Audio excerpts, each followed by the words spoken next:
Hello everyone, আমি রিয়া। আমার হেসেলে আপনাদের স্বাগত। আজকে আমার নিবেদন নিরামিষ ছোলার ডাল, যার জন্য এখানে প্রথমেই আমি নুন হলুদ দিয়ে ছোলার ডালটা সিদ্ধ করে রেখেছি। আর গ্রেভির জন্য জিরে, আদা, গোটা গরম মশলা, আর ফোড়নের জন্য গোটা জিরে, হিং, গোটা গরম মশলা, শুকনো লঙ্কা, ধনেপাতা।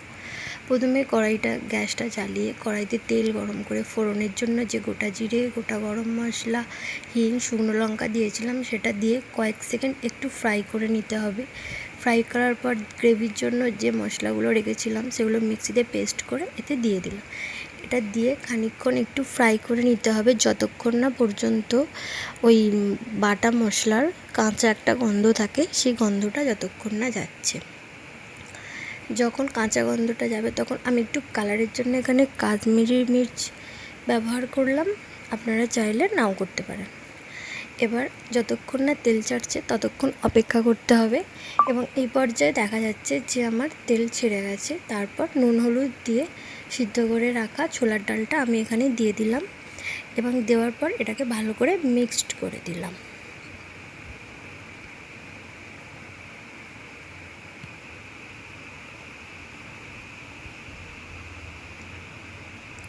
যেহেতু এটা নিরামিষ ছোলার ডাল, তার জন্য আমি এখানে একটু কসুরি মেথি ব্যবহার করলাম।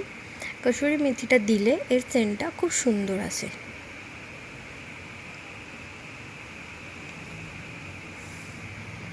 ছোলার ডাল একটু মিষ্টি মিষ্টি না হলে ভালো লাগে না, যার জন্য আমি এখানে একটু মিষ্টি ব্যবহার করলাম।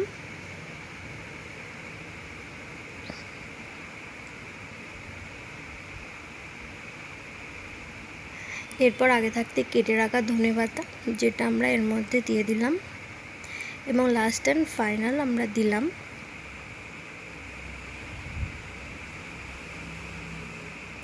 ঘি,